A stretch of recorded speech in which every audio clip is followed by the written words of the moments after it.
Ay, bagong-bago ito. Buhok ng nyog. Yung bunot pala, nakain ko yata. Hello, mga dipungan! For today's fruit cocktail video na mabenta ngayong Pasko at bagong taon, magluluto po ako ng malagkit malamang. Ano pa nga ba? Mamaya ko na papangalanan para mag-isip kayo.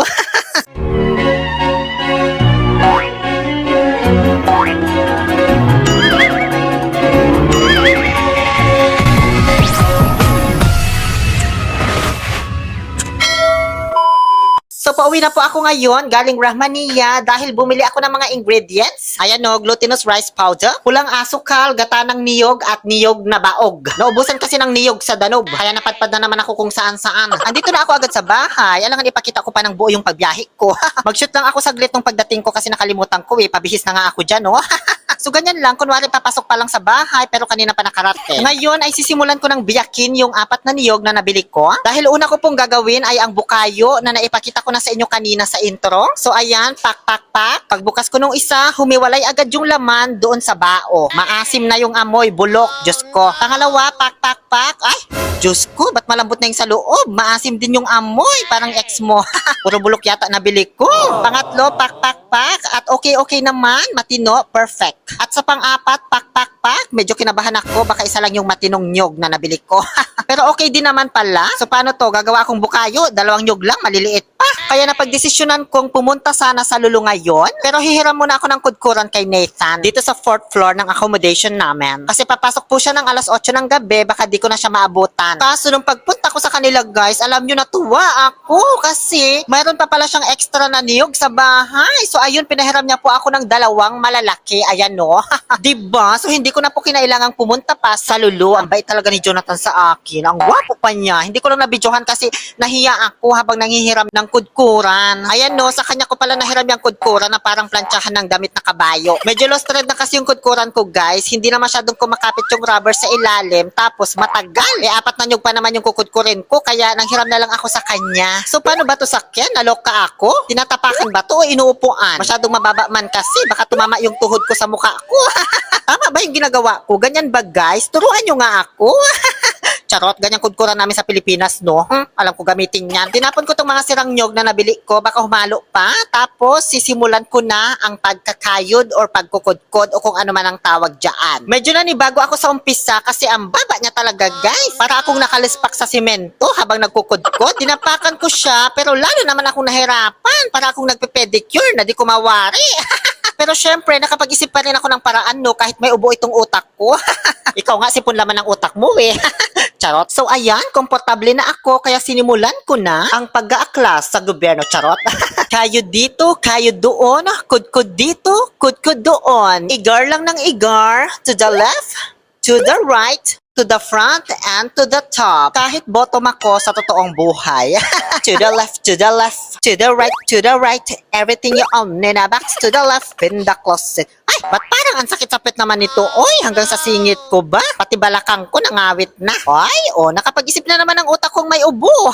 At ayan, patapos na po ako. Ginamit ko lang yung maliit kong kudkuran para doon sa mga maliliit na niyog. Kasi ayaw magkasya doon sa kudkuran ni Nathan. Hindi niya makain. Diyos ko, buti pa nga yung hipon, nakakain. Charot! At okay na yan. Napagod ako sa pagkudkod ng nyog guys kasi inabot ako ng halos 1 oras kaya nagutom ako. So kain muna tayo bago ko simulang iluto yung bukayo. Ang ulam ko po dyan ay ginisang munggo na may hipon at alugbati. Ang sarap! Hindi ko blinag. Baka matakam pa kayo lalo. Tapos na akong kumain. Sa isang kaserola, ibuhos ang 1 latang gata ng niyog. Lagyan ng anis pero hindi star anis ha. Hindi naman tumami. Ayan, para siyang ipis na maliliit. Anis, Julius pates, mais, gren, photosynthesis. At dahil sa wala akong panutsa na nabili dito sa Saudi, yung kulay brown ba na parang bao, sinakob tawag namin sa Pangasinan. Wala talaga yun dito, be. Buti na lang at nakita ko itong sugar cane syrup sa Danube. Black honey ang common na tawag nila dito. Pero hindi ito honey. 16 ang isang bote, pwede na ito. Susubukan ko lang ito guys ha, pero hindi ako sure kung kalasa niya yung panutsa. Kasi ito galing sa tubo yung tamis niya, pero yung panutsa, sa amin, galing yun sa katas ng bulaklak ng puno na tinatawag na silag. O, ewan ko kung nagets nyo yun. Kasi hindi ko alam kung ano sa Tagalog ang silag. Basta para siyang malaking puno ng anahaw. O niyog, ganon. Pagbukas ko pa lang guys, ang bango ng amoy. Para siyang pulitipot. O, Pangasinan na naman yun. At nung tinikman ko, perfect. Ganon na ganon yung lasa sa pulitipot. So, pwede na ito na gawing alternative para sa panutsa. Medyo nanginig nga lang ako kasi parang tumaas yung blood sugar ko bigla.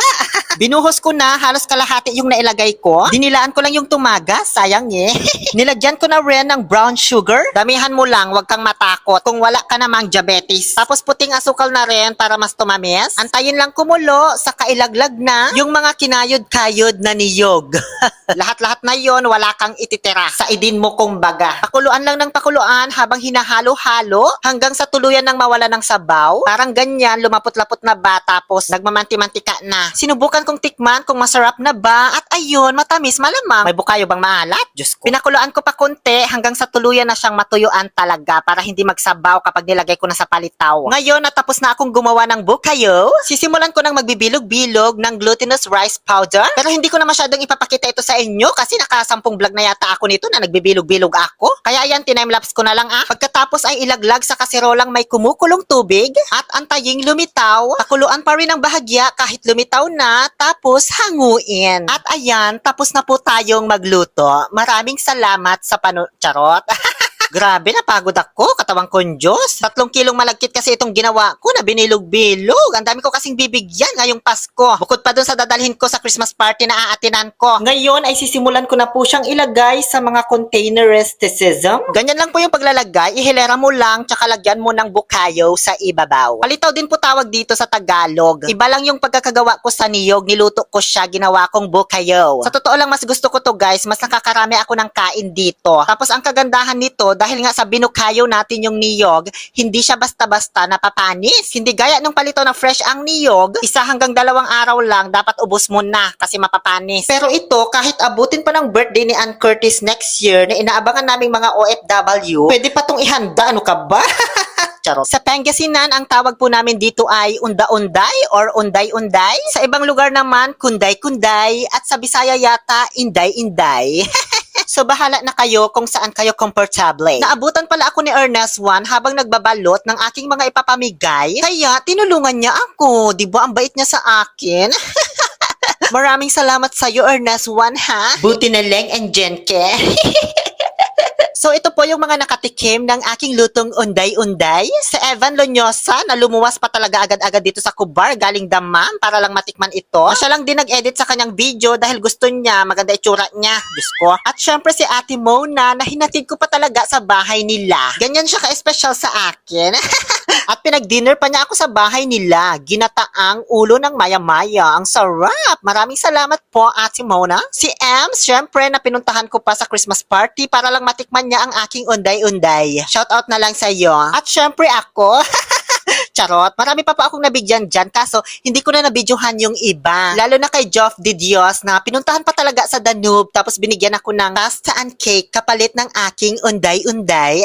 Ganun na rin kina Harold at Sherwin na nagdala pa talaga ng puto at maha sa akin sabay abot ko ng unday-unday. At eto na po yung pagbabalot na ginawa ko bago ko ipaabot sa kanila ang mga niluto kong unday-unday ni Baduday. At kinabukasan, habang bitbit ko na yung unday-unday na dadalhin ko sa Christmas party, ay dinala ko na rin yung kudkuran ni Nathan para maibalik na sa kanya. O, asan si Nathan? Ilabas nyo. Huwag nyo siyang itago sa akin. Ay, andyan ka pala sa kusina. Bising-busy siya sa kakaluto ng handa. Ang gwapo naman ni Nathan. Siya po si Nathan, yung hiniraman ko. Nagluluto kasi siya ng mga biko, palitaw, putupaw, at kung ano-ano pang mga kakanin, paninda. Sila po yung mga nagde-deliver lagi sa kwarto ko kahit di naman ako nag-order. Tapos sa katapusan, ang laki na ng babayaran ko. Charot. So binilinan po ako ni Rakiterong OFW dyan na mag-take out daw doon sa party na pupuntahan ko. kung saan ay nakasama ko ang buong sangkabaklaan na mapapanood ninyo sa susunod na vlog. Hindi ko pa tapos i-voice over dahil ang dami kong ginagawa. Yun lamang po, maraming salamat sa panonood. Muli, ito po ang inyong Happy Pill Oliver Castro na nagsasabing, hindi ka man pinagpala sa pisikal na kaanyuan, huwag kang mabahala aking kaibigan dahil ang tunay na timbangan ng Diyos dito sa ating mundong ginagalawan ay kung ano ang ginagawa mong kabutihan. Maligayang Pasko at manigong bagong taon po sa ating lahat.